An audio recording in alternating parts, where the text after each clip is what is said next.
समय पहले की बात है। चाइना के किसी गांव में लिली नाम की एक लड़की रहती थी। शादी के बाद वो अपने ससुराल पहुंची। उसके परिवार में सिर्फ वो, उसका पति और सास थी। वो कुछ दिनों तक सब ठीक चला, पर महीना बीतते लिली और उसकी सास में खटपट होने लगी। दिन बीतते गए, महीने बीतते गए, पर सास बहू के संबंध सुधरने के बजाय और बिगड़ गए। एक दिन जब नौबत मारपीट तक पहुंच गई तो लिली गुस्से में अपने मायके चली गई।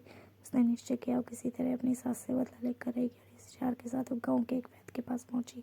वैद्य जी, मैं अपनी सास से बहुत परेशान हूँ। मेरा क्या कुछ भी उसे अच्छा लगता है, हर काम में कमी निकालना, ताने मारना उसका स्वभाव है। मुझे किसी भी तरह से छुटकारा दिला दीजिए। लिली ने क्रोध में अपनी बात कही। वैद्य बोले, बेटी, चूंकि तुम्हारे पिताजी मेरे अच्छे मित्र हैं, इसलिए मैं तुम्हारी मदद जरूर करूंगा, पर तुम्हें एक बात का ध्यान रखना होगा। मैं जैसे कहूँ ठीक वैसे करना, वरना मुसीबत में फंस जाओगी। मैं बिल्कुल वैसे करूँगी, लिली बोली। वैद्य अंदर गया। कुछ देर बाद जड़ी बूटियों का एक डिब्बा लेकर वापस आए और लिली को थमाते हुए, लिली, तुम अपनी सास को मारने के लिए किसी तेज जहर का प्रयोग नहीं कर सकती, क्योंकि इससे तुम पकड़ी जाओगी। यह डिब्बा लो, इसके अंदर कुछ दुर्लभ जड़ी बूटियाँ हैं जो धीरे धीरे इंसान के अंदर जहर पैदा करती है और 7-8 महीने में उसकी मौत हो जाती है। अब हर रोज़ तुम अपनी सास के लिए कुछ पकवान बनाना और चुपके से उन्हें खाने में ला देना। ध्यान रहे, इस बीच तुम अपनी सास से अच्छी तरह पेश आना, उसकी बात माननी होगी, ताकि मौत के बाद किसी पर शक तुम पर न जाओ। अपने ससुराल जाओ और आज अपनी सास के साथ अच्छा व्यवहार करो। लिली खुशी खुशी जड़ी बूटियाँ लेकर ससुराल वापस लौटे। उसका व्यवहार बिल्कुल बदल चुका। वह अपनी सास की बात मानने लगी थी।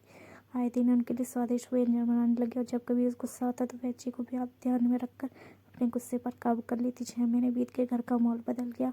अब वह घर घूम ली, लिली की तारीफ करते नहीं दिखती। लिली भी अभिनय करते अब सचमुच बदल चुकी थी। उसे अपनी सास में मां नजर आने लगी थी। लिली को अपनी सास की मौत का भय सताने लगा और एक दिन वो किसी बहाने से मायके निकली और सीधे वैद्य जी के पास पहुंची। वैद्य जी, मेरी मदद करिए, मैं अपनी सास को नहीं मारना चाहती। वो एकदम बदल गई है, मुझसे प्यार करने लगी है, मैं भी उसे नहीं मारने लगी हूँ। कुछ भी करके जहर का असर खत्म कर दीजिए। लिली रोते हुए बोली।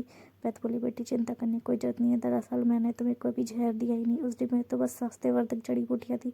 जहर तो तुम्हारे दिमाग और नजरिए में था। लेकिन मैं खुश हूँ, तुम अपनी सास की जो सेवा की, उससे जो प्रेम दिया उससे खत्म हो गया।